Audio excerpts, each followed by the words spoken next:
is gonna be so great. Welcome to Vancouver, Jimmy! Oh.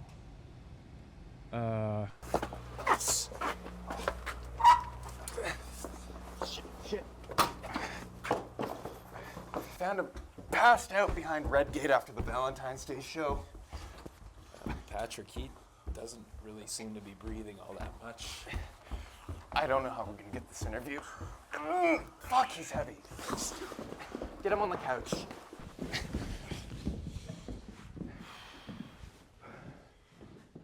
Jim? I don't think he's breathing. Fuck! Hey, calm down. I got a fix for this. Did we just kill this kid? Hey, calm down.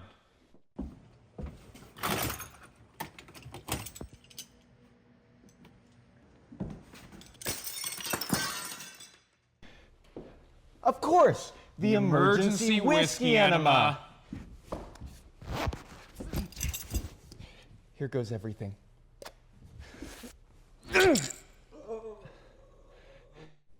We saved him. Mission success.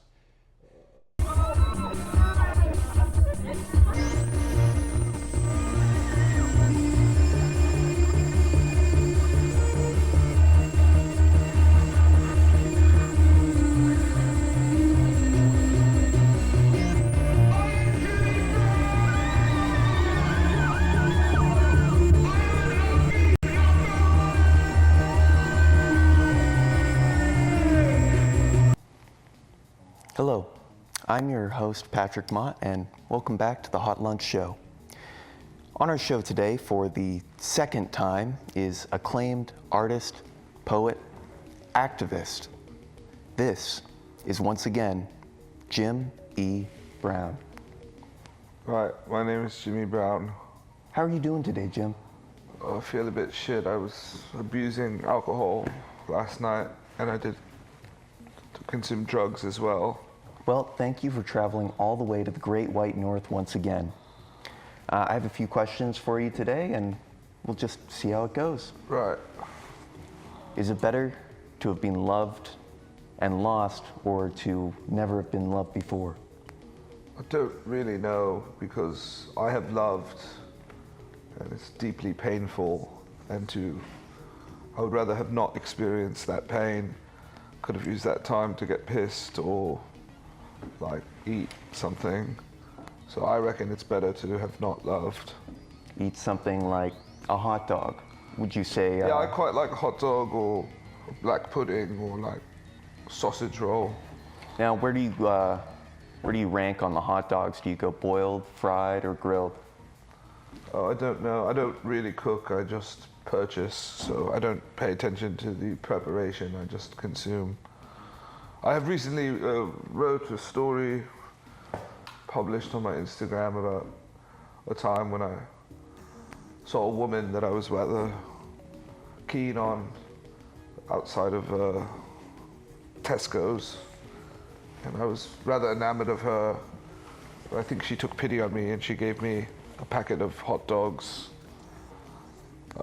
and just ran away from me, and I ate them raw because I didn't want to wait to get home to cook them. That's really quite beautiful, quite poetic. Yeah. Yes. A lot of sadness in poetry. Right. Yes. Have you ever seen a dog on the street and thought to yourself, my God, that dog is sexy. Look at the on that too. No, I've never really had that thought. I abhor animals and I find sex abhorrent. You've never had a pet? Or sex? No, I've had both, yeah. But they're both... Not sex with a pet? No. I don't engage in sexual activities with animals. Delving a little bit deeper into the psyche now of Jim E. Brown, what is your first memory? My first memory is getting pissed, drinking a jug of wine behind Tesco's. My older brother, Mark F. Brown, let me taste his jug of wine. And I was in love with the wine, beverage. not your brother. No, I loved my brother too. Loved as in passed. Yeah, he died of rabies. He vehemently opposed vaccination of all kind, including the rabies vaccination, and he was bit by a squirrel, and he died of rabies rather instantaneously because he refused the vaccination. And I deeply admire and respect his courage and his conviction.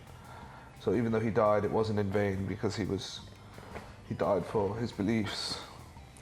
Another tragic marker in the life of Jim E. Brown. Do you see your mother in the women you have fallen in love with? Yes, particularly Mildred.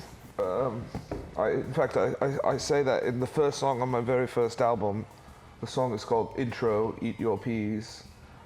And I say that I was deeply physically attracted to Mildred because she liked peas so much, and Mum always liked peas so much. But I don't like peas. I think they taste a bit shit. I don't like vegetables at all, really. Prefer like a fry-up or like something with a bit of meat. I don't really care for vegetable or fruit matter. A follow-up question to that. Is it normal for a boy to fall intimately in love with his own mother? Is it normal? Yes.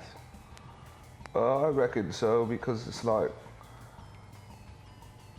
when we're born, like we exit from the mum's vaginal cavity, right? And then it's like sex involves like going back inside to a vaginal cavity. So that's your first experience of the vaginal cavity.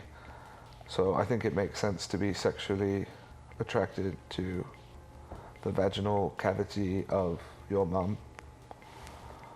This is Jimmy Brown. Now, as a man that is so familiar with the physical, the intimate, Right. what are your thoughts on women's wrestling? Women's wrestling. Yeah. Do you have that over in your strange little country? Well, I abhor sports, so I'm not really familiar with the different sports because it's rather difficult for me to watch people moving their bodies because I hate moving my body. I'd rather just be sat at a pub getting pissed. And when I look at these blokes or like these birds, like doing sport and like running, it hurts me physically because I imagine myself in that position, like moving my body, and it just seems like it would hurt so much, and to be all the sweat and the wetness, and so no, I'm not really keen on that. I often I think about the image of having my head just crushed between, two tree trunks of fleshy thighs until my head bursts like a red cherry. Oh, right. Right. All right, and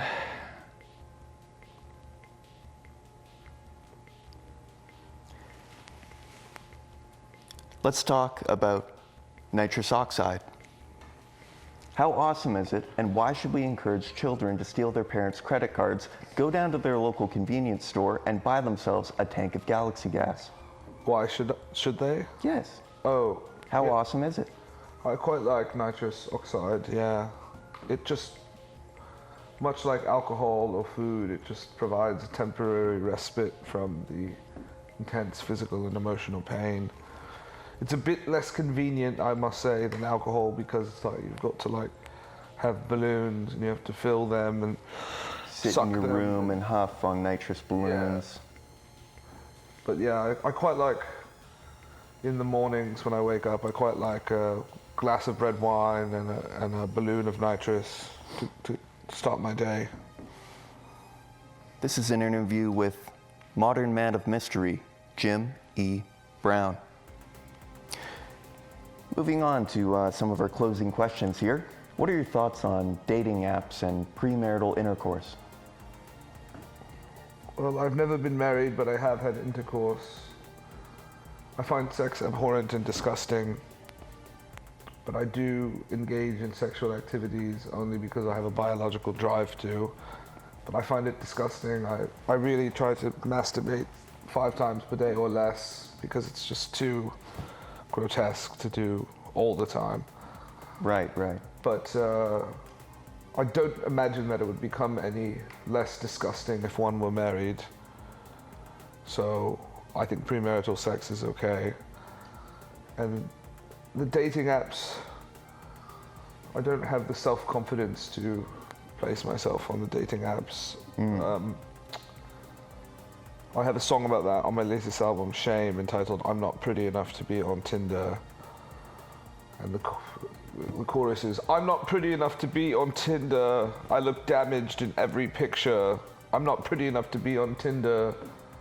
I don't remember the rest. But I did meet Brittany on the Lucid Sober dating app, which is an app designed for sober people. I am not sober, I am an alcoholic. But I lied to Brittany and told her that I was sober. And I guess that was a nice success story. This is Jimmy Brown.